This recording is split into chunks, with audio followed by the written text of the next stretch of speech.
Miss Akhila, dialogue okay ആണ്, shot റെഡിയാണ്, costume change ചെയ്തു.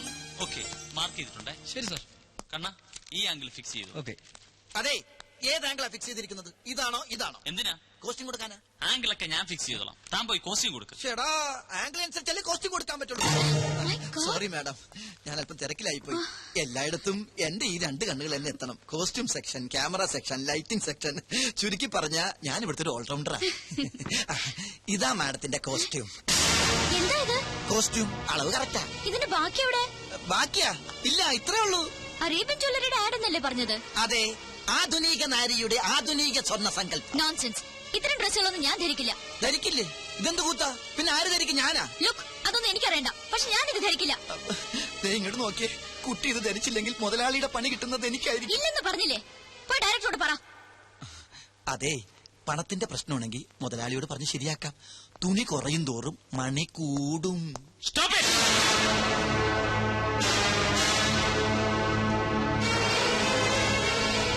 എന്താണ് ഇവിടെ? സാർ, ഈ കുട്ടി ഈ കോസ്റ്റ്യൂം ധരിക്കുന്നില്ല. കാര്യകാരണങ്ങൾ പറഞ്ഞ് മനസ്സിലാക്കിയിട്ടും ധരിക്കുന്നില്ല. സാർ ഒന്ന് ധരിപ്പിക്കും. നിർത്തണം. എന്താ ഞാൻ പറഞ്ഞ് മനസ്സിലാക്കേണ്ടത്? സ്ത്രീ ഒരു പ്രദർശന വസ്തുവാണെന്നോ, എന്ത് കൂത്താട്ടത്തിന് നിന്ന് തരണമെന്നോ? സ്ത്രീയെ ആദരിക്കാൻ അറിയാത്തവർ ഈ കമ്പനിയിൽ ജോലി ചെയ്യേണ്ടെന്ന് 100 വട്ടം ഞാൻ പറഞ്ഞിട്ടില്ലേ? എന്താണോ ഇത്?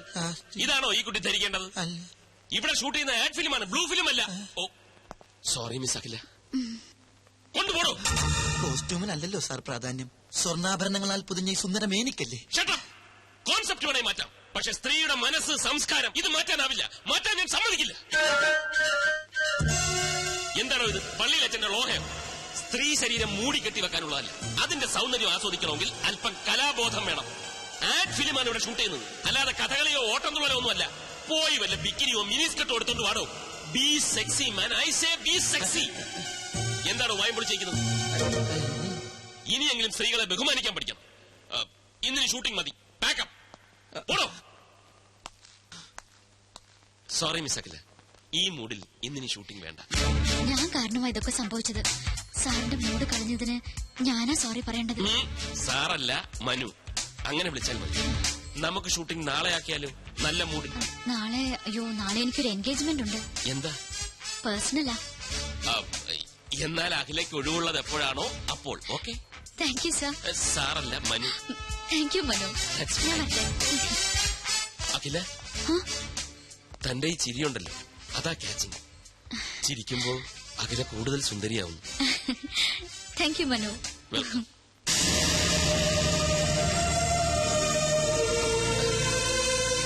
ഗംഭീരമായിരിക്കുന്നു പെർഫോമൻസ്, എക്സലന്റ്. അതൊക്കെ ശരി, പക്ഷെ ചെറിയൊരു പ്രോബ്ലം ഉണ്ട്. എന്താ? നാളെ എന്താണ് അവൾക്കൊരു പേഴ്സണൽ കാര്യം? വേറെ വല്ലവരുമായി?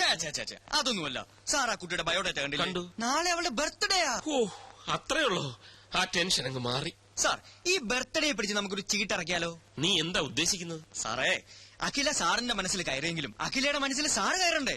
അതിനൊരു പദ്ധതി ഞാൻ പ്ലാൻ ചെയ്ത് കഴിഞ്ഞു. ഇത്തിരി പണച്ചെലവുള്ള കാര്യമാണ്, പക്ഷെ പണം സാറിനൊരു പ്രശ്നമല്ലല്ലോ. അതുകൊണ്ട് ആദ്യം പണം തരൂ, എന്നിട്ട് ഞാൻ പ്ലാൻ പറയാം. നടക്കൂ? നടന്നിരിക്കും. എന്തിനായി പിശുക്ക്? അഖില സാറിന്റേതായ പോരെ. കിച്ചു, ഐമാറ്റ് അഡ്വർടൈസിംഗ് കമ്പനിയുടെ അസറ്റാണോ നീ? അസറ്റ്. താങ്ക്സ്.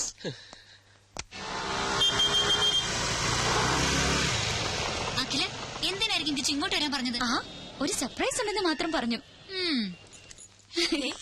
എന്തോ വിശേഷം ഉണ്ടല്ലോ ഇവിടെ.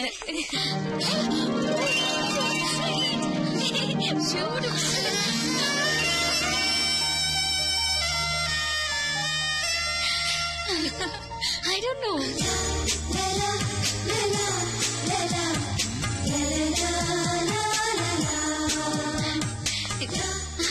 എന്തൊക്കെ ചെയ്തൊക്കെ? മിസ് അഖില മേനോന് പിറന്നാൾ സമ്മാനം. അതിന് ഇന്നെന്റെ പിറന്നാളാണെന്ന് എങ്ങനെ അറിഞ്ഞു? ഞാൻ അറിഞ്ഞില്ല, പക്ഷെ മനുസാർ അറിഞ്ഞു. That is മനുസാർ. മനുസാറിന്റെ വകയാണ് ഇതെല്ലാം. സാറിന് ഒരാളെ ഇഷ്ടപ്പെട്ട അവരെ കുറിച്ചുള്ള ഫുൾ ഡീറ്റെയിൽസ് അറിഞ്ഞു വെക്കും. അതൊരു നമ്പറാ. നമ്പറോ? അതുപോലെ ഈ നമ്പർ എന്ന് പറഞ്ഞാൽ മറ്റാർക്കും ഇല്ലാത്തൊരു ക്വാളിറ്റി. തീർന്നിട്ടില്ല, അതെ ഇതും കൂടി ഉണ്ട്. മാനത്ത് തെളിയുന്ന മാരിവില്ല് പോലെ മനോഹരിയായ ഈ മുത്തിന് മനുവിന്റെ പിറന്നാൾ ആശംസകൾ. Happy birthday. ഇത് മനുസാർ എഴുതിയതാണോ? ഏയ്, ഞാൻ എഴുതിയത്. Just joking.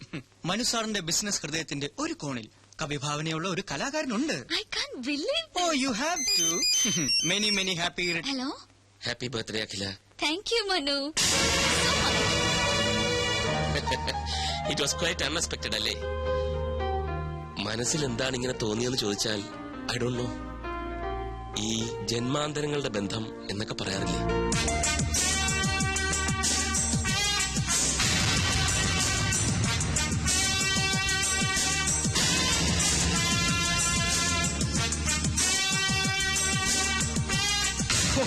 സാറിനെ ഞാൻ സമ്മതിച്ചിരിക്കുന്നു. നിമിഷം കൊണ്ടല്ലേ ആ പെണ്ണിനെ കയ്യിലെടുത്തത്. വശീകരണത്തിൽ സാറ് മാസ്റ്റർ ബിരുദം എടുത്തിട്ടുണ്ടോ എന്ന് പോലും സംശയമുണ്ട്. വർമാജി, ഇതിന് വലിയ ബിരുദമൊന്നും വേണ്ട. ചില ചില്ലറ പൊടിക്കൈകൾ മതി. ആദ്യം നമ്മളൊരു ജെന്റിൽമാനാണെന്ന തോന്നലുണ്ടാക്കണം. പിന്നെ അവരുടെ സൗന്ദര്യത്തെ ഒന്ന് പുകഴ്ത്തി പറയണം. മൂന്നാമതായിട്ട് കുറച്ച് ചില്ലറ എറിയണം. സംഗതി ക്ലീൻ. പക്ഷെ ഇതൊരു റെയർ കേസാ. ലൈഫിൽ ഒരുപാട് അംബിഷൻസ് ഉള്ള പെൺകുട്ടിയാണ് അഖില. വർമാജി നോക്കിക്കോ, ഞാൻ അഖിലെ ഐമാറ്റ് അഡ്വർടൈസിംഗ് കമ്പനിയുടെ അസറ്റാക്കി മാറ്റും. Oh it's getting late. അവൾ ലേക്ക് സൈഡിൽ കാത്തിരിക്കും. ചെറിയൊരു കറക്കം. All the best sir. You are a lucky man. Thank you. No mention. Good afternoon sir. അപ്പൊ വർമാജി എല്ലാം പറഞ്ഞതുപോലെ. ഓക്കെ. നില്ലേ തന്നോടല്ലോ മരുമോനെ എങ്ങോട്ടത്ര തിടുക്കത്തില്ല. അത് പിന്നെ രഞ്ജു കാത്തിരിക്കും. ഇന്ന് നേരത്തെ ചെല്ലാമെന്ന് പറഞ്ഞു. ഭാര്യയോട് എന്തൊരു സ്നേഹം, എന്തൊരു സ്നേഹം. എന്നാലേ രഞ്ജു കാത്തിരിക്കില്ല. അവള് കരാട്ട പഠിക്കാൻ പോയി. കരാട്ട പഠിക്കാനോ? എന്തിന്? പഴയൻ അറിഞ്ഞില്ലേ? പത്രത്തിലുണ്ടായിരുന്നു. ദുഃഖിതരും പീഡിതരുമായ അബലകൾക്ക് കരുത്തു പകരാനായിട്ട് വിമൻസ് ക്ലബ്ബ് സംഘടിപ്പിക്കുന്ന പരിശീലന ക്ലാസ്. രഞ്ജുവിനെ കൊണ്ടാക്കിയിട്ടാ ഞങ്ങൾ വരുന്നത്. അവൾക്ക് എന്ത് ദുഃഖം, അവൾക്ക് എന്ത് പീഡനം? ദുഃഖിക്കുന്നത് ഞാനല്ലേ, അവളെ നിനക്ക് കിട്ടിച്ചു തന്നതിൽ. ഏതായാലും മരുമോനിരിക്കെ എനിക്ക് ചില കാര്യങ്ങൾ പറയാനുണ്ട്. ഇപ്പോഴോ? നാളെ പോരെ? വേറെ ചില അപ്പോയിന്റ്മെന്റ്സ് ഉണ്ടായിരുന്നു. ആ അപ്പോയിന്റ്മെന്റ് മാറ്റിവെക്കളിയാ. വല്ലിച്ചം വല്ലപ്പോഴും തരുന്ന അപ്പോയിന്റ്മെന്റ് അല്ലേ? ബാലു, നീ പരിധി വിടുന്നു. അളിയൻ പരിധിക്ക് പുറത്തു പോകാതെ ഇവിടെ എന്താണ് അമ്മാവ ഭാവി കാര്യം? അമ്മാവ ഭാവി കാര്യം പറഞ്ഞു കൊടുക്ക്. ഒരു 2 മണിക്കൂറെങ്കിലും മിനിമം വല്യച്ഛന് പറയേണ്ടി വരും. അളിയൻ ഇരിക്ക്. അത്യാവശ്യമായിട്ട് ചില കാര്യം. ഇരിക്കണോ അവിടെ? പ്ലാൻ ഒന്നും എനിക്കറിയില്ല. അതൊക്കെ മനു വന്നാലേ അറിയൂ. എന്നാലും ഞാനൊന്ന് ഗസ് ചെയ്തു. കാറിൽ ഒരു നഗരപ്രദക്ഷിണം, ഏതെങ്കിലും സ്റ്റാർ ഹോട്ടലിൽ ഒരു ലഞ്ച്, പിന്നെ നമ്മുടെ ഫേവറേറ്റ് ചോക്കോബാർ. That's all. പോടി കുശുമ്പി. Okay bye. ഹലോ. ഇവിടെ ഇവിടെ കിച്ചു, ഇയാളെന്താ ഇവിടെ? Duty madam, duty. ഡ്യൂട്ടിയോ? ഇവിടെയോ? മനു എവിടെ? മനുവാ? മനു സാറെന്ന് വിളിക്ക്. ആ ഇപ്പൊ സാറല്ലല്ലോ, ഫ്രണ്ട് അല്ലേ. കിച്ചു വേണ്ട, മനു എവിടെന്ന് പറ. മനു സാറ് അവിടെ ഡ്യൂട്ടിയില്ല. ഇവിടെ ഈ ബ്യൂട്ടിയുടെ ഡ്യൂട്ടിക്കായി എന്നെ പറഞ്ഞു. ഡ്യൂട്ടി? മനു സാറ് വരാൻ ഇത്തിരി വൈകും. അതുവരെ തനിക്കൊരു കമ്പനി കൊടുക്കാൻ എന്നെ പറഞ്ഞു വെച്ചിരിക്കുക. എന്റെ മൂഡ് കളഞ്ഞു. അയ്യോ, എവിടെ കളഞ്ഞു? ഞാൻ എടുത്തു തരാലോ. നോൺസെൻസ്. അഖില, അവിടെ നിക്ക്, ഞാനൊന്ന് പറയട്ടെ.